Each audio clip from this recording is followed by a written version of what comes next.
7,400 pounds, pretty much dead on the nose. A Freedom Express 298 Reds. The REDS landing here at Advantage One RV. We're selling this on behalf of the owners just down the street from Haylett RV.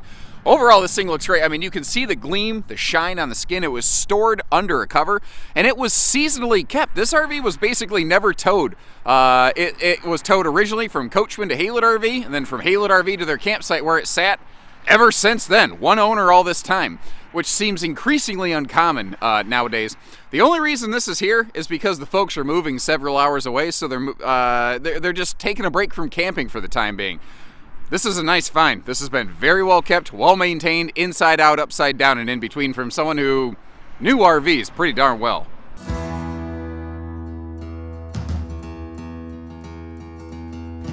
And it's actually kind of ironic that this floor plan was used at a parked facility. It wasn't towed with regularity because this layout is it's kind of a classic design that I always like because it gives you a really good balance of living space. Like you got this big opposing slide living room with really good door side window coverage that's sometimes become hard to find in today's RV market. But if I turn a little bit further, what you see is that when these slides close, you don't lose access to pretty much any of the kitchen in transit. It is a weirdly travel accessible kitchen in a living room focused model, which is a hard balance of things to find. Now, a rather uncommon feature you probably picked up on right before was what I always called the sky mirror, that reflective panel up here in the ceiling. Their goal here, because this is a 6.5 foot tall interior, they wanted to make the RV look and feel bigger, but the thing is, that's not a skylight.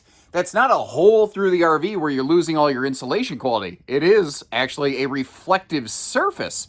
But for the most part, when you're walking around, doesn't it give you that sort of visual aspect of like, it does really look like you're looking outside, and it does make the RV look and feel much, much larger. I kind of miss it. I think that was kind of cool sort of thing. I like little differences like that.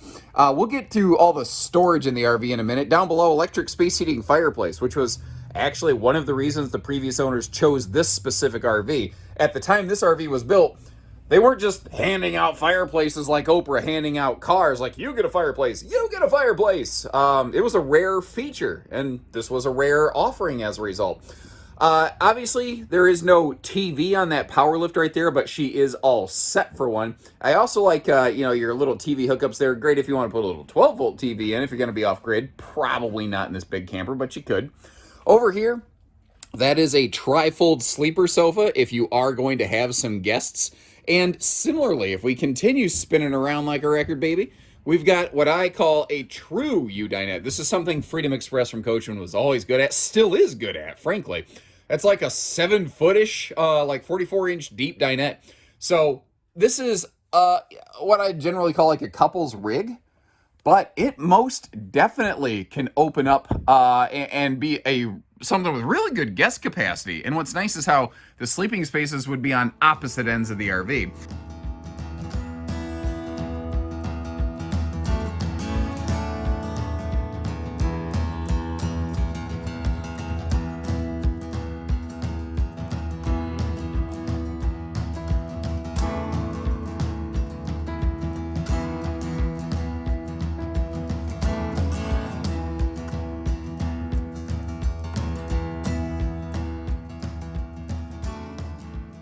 Got ourselves a porcelain foot flush stool here in the bathroom, and the bathroom is absolutely no bigger than they had to make it. The goal behind this floor plan was to give you a big living room that was a little more travel capable, again with the design, the layout, and what they did is they kept the bedroom and the bathroom as small as possible.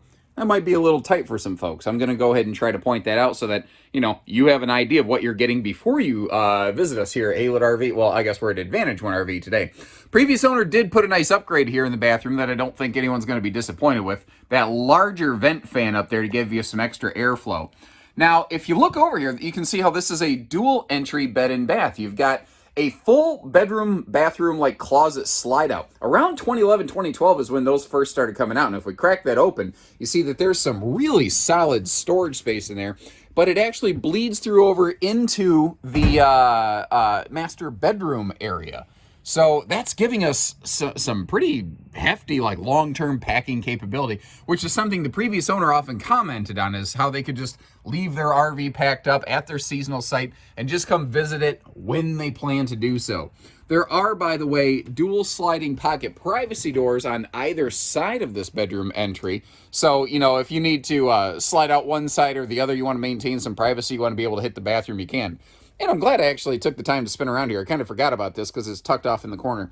That little entry stand gives you a place to maybe like set your wallet or your phone when you walk in the door. Not to mention, just a handy little space to slide the flip-flops, you know? Stepping back outside here, you can see the gleam and the shine on the skin. I'll get you up to the nose cap. You'll see it's not all like faded and flaky or anything like that. Good power awning space on this one too. Really good patio space over here. You got a picnic table set up or something. A lot of times door side slides will really cut into your awning, but because that slide over there is so small, you don't have that issue. You can also see how all those windows open for airflow. And before they went to the like griddle system they're using today, Coachmen very often use these free-floating Coleman camp grills. One of the cool things about those is they, you know, you can set them on the table if you want, but they use those like pressurized 1-pound bottles, so they're really resistant to wind. Now, this is still a fairly long trailer for a lot of traveling, and that's where those wide stance stability axles are going to come into play right there. For lack of a better way to phrase this, they're basically going to help you like cheat the wheelbase, and the RV will handle as though it's a little bit shorter, which will be very, very nice, especially on a short bed pickup with a shorter wheelbase. The Liberty Edition gives us that full nose cap, but if you're looking at it, you're saying, yeah, there's no diamond guard. There's no stone guard. Well, down here they actually have, just like they put on the front of motorhomes, they actually put a layering on the nose cap to act like your stone guard so that everything doesn't get all chipped up. Now, if you're looking at this, again, it was stored under a cover, it was kept cleaned and conditioned the way it's supposed to have been kept, and it looks absolutely fantastic. Not only does this have a power awning, it's got power tongue jack and 4-corner power stabilizer jack, so everything on this is about as push-button simple as it can get. This is made before everybody was using magnet holdbacks. That's the only other thing I think I would just find a couple magnet holdbacks on it once the plastic clips gave up. But because the previous owner was doing such a good job of sun protecting this thing, they're not all rotted out. Now, a lot of lighter weight trailers like this today have, you know, really big pass-through compartments. Freedom Express is the reason for it. One of their initial claims to fame is they had the largest cubic foot of front pass-through compartment space available. And if you're curious what that is over there, those are some of those like expanded X-chocks to go between that wide stance system. So this thing will feel very sturdy when it gets to its campsite.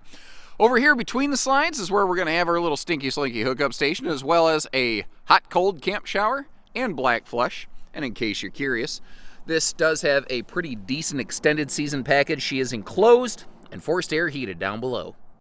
And I tell you, you know what's crazy to me is I remember when they looked like this, but it seems so long ago now. But when you see one in really nice shape like this, it doesn't look that long ago. I don't know if that makes sense to you. It makes sense to me. Maybe it's just how I feel. The roof looks pretty good. Owner got up there once, twice a year, had that all cleaned off, checked and maintained the seals. Keeping the RV conditioned and covered when not in use is really like the biggest thing you can do to these things to enhance their lifespan and longevity. So thank you very much for joining us today, folks. If you have any questions on this one, give us a call. Whether you need hitching pieces, parts, trades, finance, truck and trailer package deals, you need the RV delivered or anything between, we only do everything. Or if you're in the area roughly and you'd like us to sell your RV for you, just like we are for these people, you give us a call and we can arrange that too. So take care, stay safe, have fun, and have an A1 day, everyone.